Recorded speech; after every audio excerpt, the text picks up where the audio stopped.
We have once again two of the cast of TV5's upcoming series, Ang Himala ni Nino. And with us live are Kitch Minemoto and Paolo Angeles. Welcome to Afternoon Delight, Thank you. Kitch and Paolo. Salamat sa oras ninyo. Okay, si Kitch ay ang pangalan ng character niya ay si Kuya B-Boy. Si Paolo naman ay si Kuya Noli. Yes po. Sila ay mga kapitbahay noong guest natin the other day, sila Kai Cortez at tama na sila Isabel Oli, yes. Hershey and Kisses.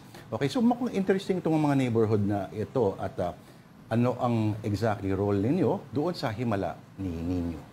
Ako po dito si Kuya B-Boy, isa akong pa-jack driver dito. Yes, pa-jack driver na very hardworking na ayun makakasama rin sa proseso ni Nino sa kwento niya at mabibigyan din ng hope sa mga darating na kwento. At isa po sa katiwala rin ni Lolo Mars na laging nauutusan. At meron din tayong onting kilig-kilig dito kasama si Quinay Mercado at syempre si Paolo Angeles. Yes. Love Triangle. Love Triangle po. Yan. Anong trabaho naman ni Kuya Noli? Teacher po ako na... Wala kang teacher po laban, ako tol, ng sorry. barangay. Kaya nga teacher eh. Teacher. Ang madalas ko talagang kasama dito si Sir Victor, which is si Cedric Juan. Siyempre, nagkaroon siya ng downfall sa buhay niya and ako yung tutulong sa kanyang bumangon ulit. And at the same time, yun nga po, may love triangle kaming tatlo nila Queen. Yeah. Interesting. As pa-jack driver, yung bisikleta mo may preno. Ay, sorry. Actually, nung una pa jack driver talaga, pero ngayon tricycle na siya. Nag-evolve na. Wait, bakit nag-evolve? Bakit Sorry. nag-evolve? And then, feeling ko may nahirapan siguro makahanap ng gumawa na eksena sa pa-jack. So, nag-tricycle na lang. Marunong ka naman magmotor. Marunong naman. Yun din yung isa sa challenging kasi nagmumotor naman ako, pero iba yung mag-drive ng tricycle, tas character. Nag-wiggle Medyo po kasi yung nag-wiggle. wiggle po yung pag-tricycle. Pero ano, like leading up to playing these characters, kasi Kuya B-Boy and Sir Noli, what did you guys have to? Did you have to study yung mga mannerisms? Ano ba yung mga, paano kayo nag-prepare? Ako hindi naman po ako masyado naging technical dito sa project na to, lalo na very light lang po ito. Tsaka more of pasaya. Yeah. Iba rin po kasi yung treatment ng pagserye, mas kailangan yung line mo mas rinig na kina-imagine na rin ng mga tao. At ayun, yun lang naman po yung sa akin. Sa akin naman, siyempre, growing up, lahat naman tayo parang nanggaling talaga sa school. So nakikita natin yung mga boundaries ng mga teachers, di ba? May mga do's and don'ts din sila. Yes. Siyempre, para sa imahe ng mga teacher, ganyan. So nakikita ko na yung mga words na hindi ko pwedeng gamitin na at words na bawal kong gamitin. Like for example, teacher ako, bawal akong mag-joke ng mga hindi magagandang jokes, di ba? Masalo na bata mga estudyante ko. So, Pwede ka bang bigyan ng example ng mga jokes na hindi pwede? No, but I'm interested no, kasi kahapon, ang kausap namin, si Isabel and si Kai. Yes. Tapos sinasabi nila na kahit within yung taping na hindi pa naman record, parang alam na nila na not to say those words in front of the kids. Kayo din, ganun. Yes. Oo, kayo ganun din. kasi bata po yung mga kasama din namin. Kasi nagugulat na lang, oops, sorry. Kinikwento nila, no? Bilib raw sila sa acting ability sa mga kids. Yung motive, pag sinabing action, nasa agad daw, nandun sa karakter agad. Hindi raw gaya ng mga atis henerasyon nila na ang joke pa ni Kai Kalyang Purutin para umiyak. Ito raw, one click, ganun.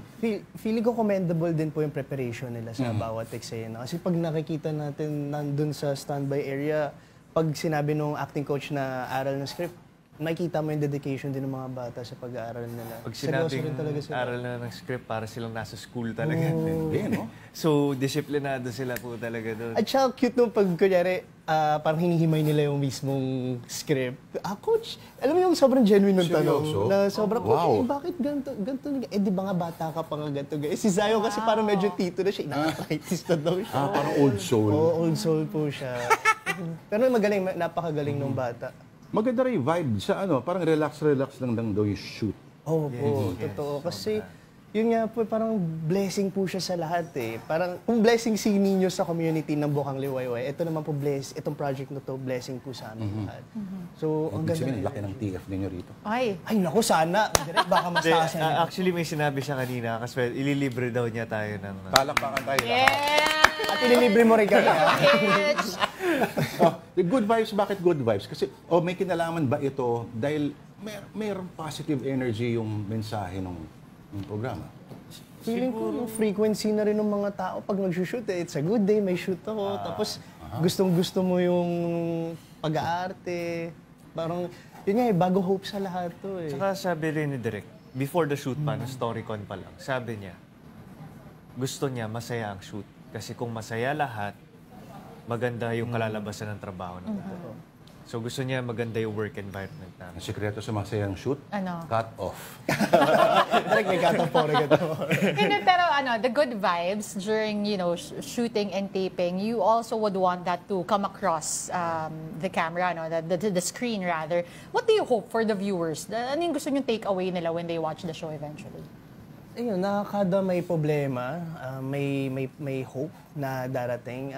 Kahit sa tingin natin, hindi aligned yung mga bagay-bagay sa atin, pero pag naniwala ka sa taas, ibibigay niya eh. Basta i-surrender mo lang. Same din actually sa kanya. May mga nagpapatanong, saan daw galing yung pangalan mo? At scale of 1 to 10, 10 being the most problematic, gaano ka-impyerno yung school life mo noon pag spell yung pangalan? Ay, yung Kitch Minimoto po. Grabe. Siguro mga 10 agad. 10 talaga. Tapos yung unang question, saan po galing? Hindi ko po talaga alam eh. Pero kasi yung dad ko, walang vowels yung name niya. Gershwin, ang pangalan niya. Paano sinispell yun? G-Y-R-S-H-Y-N? Taga-Poland ba mga... Hindi na Veres- po. At pinaghigantihan ka Parang na. ang pinaka sinasabi lang po nila, kaya ganun, kasi para walang hit sa NBI. Para hindi madaming kapareha. So pag mo-order ka ng kape, anong sinusulat? Message coming from... Minsan, order for... Kaich. Pero meron po akong tito na sa kanya lahat ng vowels. Pangalan niya AU. A-E-I-O-U. Panalo. No way! Yeah. Ako pangalan ginagamit ko, bong na lang para tapos. Seryoso. Kasi Lord. Ano? Lloyd? Lord. Bong na lang. Bong na lang. Minsan D-boy para madali.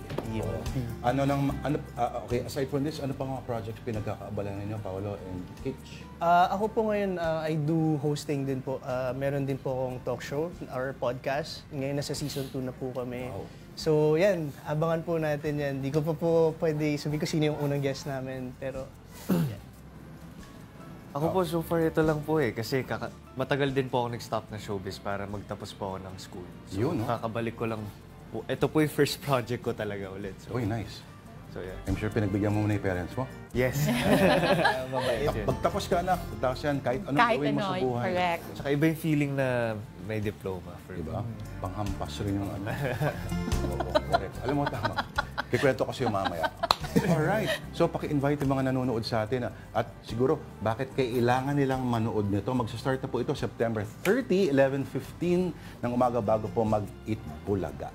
Ikaw muna, Kitch. Okay. Ayan po, iniimbitahan po namin kayo manood ng Ang Himala ni Nino. 11:15 a.m. po yan bago mag-Eat Bulaga.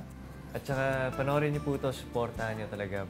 Malay niyo, kung may problema man kayo sa buhay, may pinagdadaanan kayo, ito talaga mag-inspire sa inyo na magbago or gumanda buhay niyo lalo. Magbigay ng hope sa inyo. Di ba metaphor ang mga trabaho nila? Isang teacher, isang tricycle driver sa buhay para doon, hindi ka tumumba, dapat kang matuto at tuloy-tuloy ka lamang. Oo. Ang ganda ng relo niya. Kasya sa akin yan. Nasipat. Alpinist ba yan? Hindi, alpinist eh. Tinitignan ko rin watch mo kanina. Bali tayo. Alright. Maraming salamat kay Kuya B-Boy and Sir Noli, si Kitch Minimoto and Paolo Angeles. Abangan niyo po yan, Ang Himala ni Nino. Thank you. Thank you po.